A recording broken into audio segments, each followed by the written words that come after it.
Hey you guys, how's it going? My name is Becky, and in this video you're going to learn some of the best study tips for the CPRP exam. That's the Certified Parks and Recreation Professional exam. So if you haven't before, please like this video and subscribe to my channel. I'm just getting started on YouTube and would love to hear if the content is relevant for you guys. So I took the CPRP exam over a year ago, so it's been a little bit of time, and I've had a lot of time to go over my notes and to kind of compile those, and so I wanted to share that with the Parks and Recreation community because they've always been so good to me, and I wanted to give back and provide those resources as well. And so I have created a study guide and a bunch of other useful information. So if you want to get a freebie about how to study for this test, some different things that you should know without looking at a 100-page handbook, which is currently pretty much the only thing out there, then definitely go to my website, beckytalksparks.com, and check that out. So like I said, in this video, I'm going to be covering a number of different questions, but basically things that I had questions about before I took the exam, and we're going to be going over different tips that I had when studying and also things that I've heard. So first of all, what is the CPRP exam? So it's a Certified Parks and Recreation Professional exam. So it's administered by the National Recreation and Park Association, and it's pretty much for all parks and recreation professionals who have completed a certain amount of time or experience or education level. And there's kind of a combination of both, and you can look those up online. But once you have that basic qualification, you can apply for the test, and they'll either approve you or deny you. And but essentially, like if you've had a bachelor's degree and you got a degree in a related field, and then you have at least 1 year of experience full-time in Parks and Rec, then you will be able to take that exam.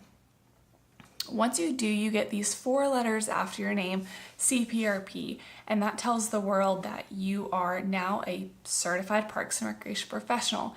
And those 4 letters can really do a lot for your career.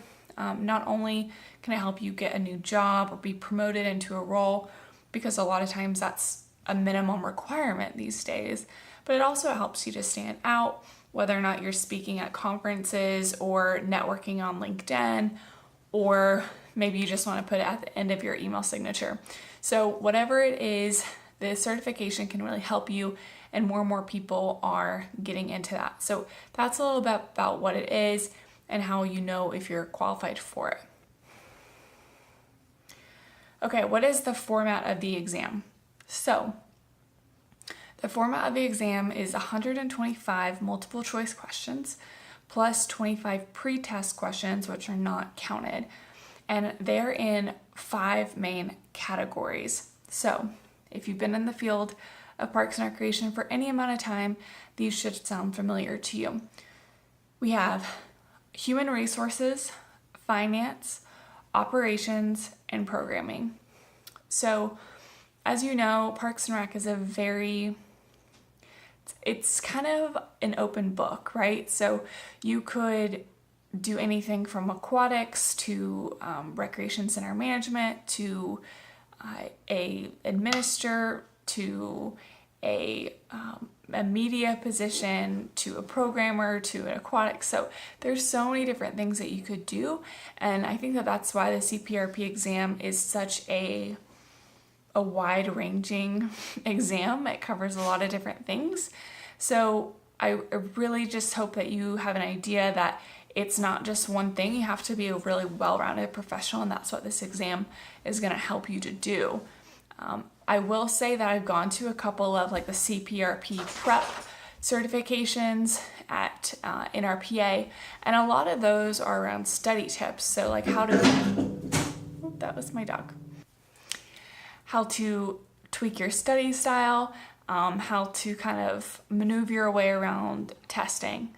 And so while I think that's very important, I also think that there's a good amount of need for creating a resource around the actual material within that and doing it in a way that is personable. So I'm working on creating a study guide on that, on all of those different topics, because I think that it's really important to be well-rounded. Okay, moving on.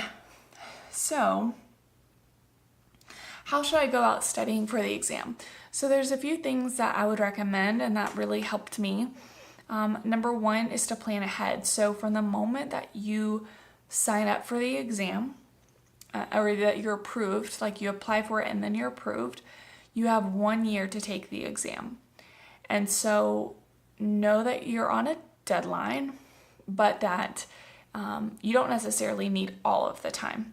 So I would say that if you're working a full-time job, give yourself anywhere between 4 and 6 months to get it done. But of course, use your best judgment. I would not schedule this in the middle of summer while you have summer camps going on, or in the middle of, maybe a busy registration season.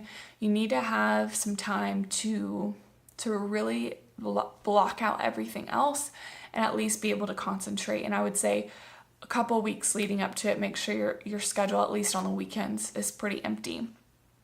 So once you've blocked off time, think about the different topics that we're going to be covering, those 5 programmatic areas, and really take time to work through those. I'm going to show you some resources and books and different things that can help you, but just know that there's a lot of material, and if you think that you can go through it and just kind of cram for the exam, I wish you all the luck in the world, because a lot of these are not common sense questions. So even if you've been working in the field for a long time and you have a lot of experience, it doesn't necessarily mean that you will pass the exam. Some of the questions can be tricky and a little bit tough and surprising, especially around the math ones. But the material itself is very similar to the topics that have been outlined in the study guides and in the books. And so I would spend some time studying and definitely leave enough room, enough extra room to go over the material. The second thing I would say is to find someone who's going through the same thing as you. So every year, NRPA typically does a sale in January, and when you buy the exam, you can either get it bundled or get a discount for the learning pack, which is the online learning module. And I did all of those. That was really helpful to me, and it's kind of like a mix between doing some pop quizzes and kind of like doing a PowerPoint study guide. So that was kind of helpful. It was kind of, it was like sitting through a lecture. It's pretty boring. A lot of material was covered. And at the end of it, they also have an exam, a test, which I recommend taking as much as possible. Not only that exam, but any practice exams that you can get your hands on.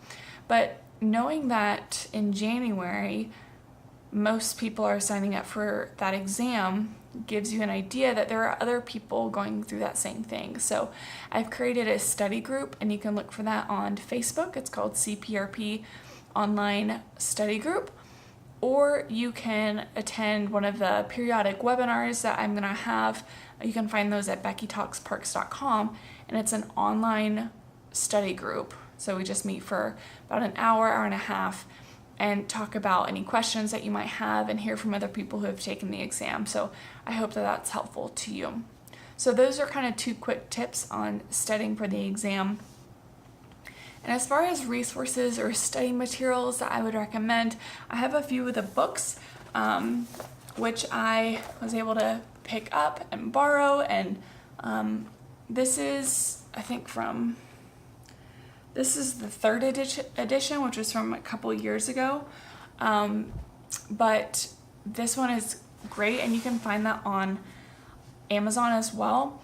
I did read in the handbook that they recently updated the exam and kind of revised some things in 2016. So if you have a very old book like this, or something like this, which was I think back in like 2006,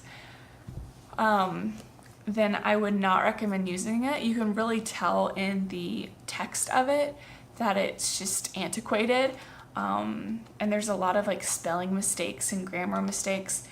So I'd really recommend that you go with some of the more up-to-date ones. You don't have to get the newest version of the study guide, but if you at least get it 2016 or beyond, you'll be in good shape. The other thing, like I mentioned before, are the NRPA learning packs. Those are great, and I think that those can be really useful if you can stare at a computer for long amounts of time.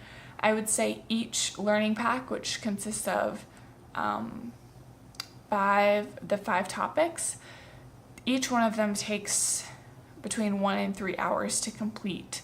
So it's a substantial chunk of your time. And the other thing to consider is that there is only, I think you only get about 6 months or so access to that, which I found that to be a surprise because I had planned to take mine about 8 months out.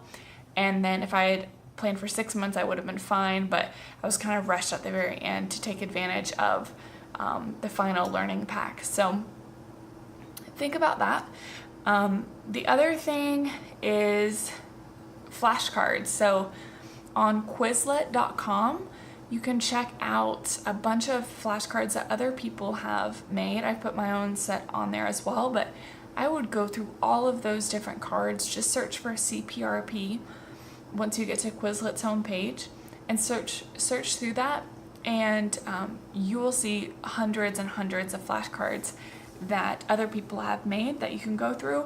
Or if you would like, if it helps you to write them out yourself, you can obviously make handmade ones, or you can create your own on Quizlet. So I think that's a great tool, and it has a lot of different ways to test yourself. You can either do it in flashcard mode, of course, but you can also do it in quiz mode and play games. So it's kind of a versatile study tool that I would certainly recommend. Then beyond that, I mentioned this a little bit, but the practice tests are really helpful, and even if you have like an old version like this, there's always a practice test in the books, and so I really like to write it out and to go through each one of the questions and think it through and kind of write out my answers. And so I really prefer to have a paper copy of that, but like I said, the online version of that is pretty good as well. So that's kind of an overview of my study tips and things that I did to pass the exam. The main things I would recommend when you go into the exam are, number one, know that this is a testing location, so it's very secure. You have to bring your ID, and I think I had to bring an additional form of ID as well. I went to an H&R Block, that's where I went, but you can sign up for other testing locations. But when you go in, it's actually like a secure room, and you're on a computer, and you have to wear headsets, and you have a webcam staring back at you. You get one sheet of scratch paper, which they give to you, as well as a pencil, and you are supposed to provide your own calculator. So definitely do that. That was like my one thing. I prepared all for months and months and months, and then my calculator died midway, and it was like one of the scariest moments. I was like, why did I spend so much time doing this if I can't pass the math test because my calculator died? But it's a good thing I had that scratch paper, because that definitely came in handy and got to do some long form math, which I hadn't done in a while. So yeah, so those are my study tips, and I hope you guys do really well. Once you leave the exam room, it takes about 5 minutes or so before your results come out, and then you get a nice sheet of paper with a stamp on it that says you're a CPRP, and it takes a couple of weeks before that nice little badge shows up on your NRPA profile, and you receive that official certification. But it's a great feeling, and it's a great group of professionals to be involved with. So hope you guys enjoyed this video. Let me know what you think, and let me know if this was helpful to you. And don't forget, there are loads of other resources, not only for CPRP preparation, but also in regards to marketing and technology and I have a bunch of other interviews from professionals like yourself who are doing great things on the Becky Talks Parks podcast. So thank you guys so much and have an awesome day.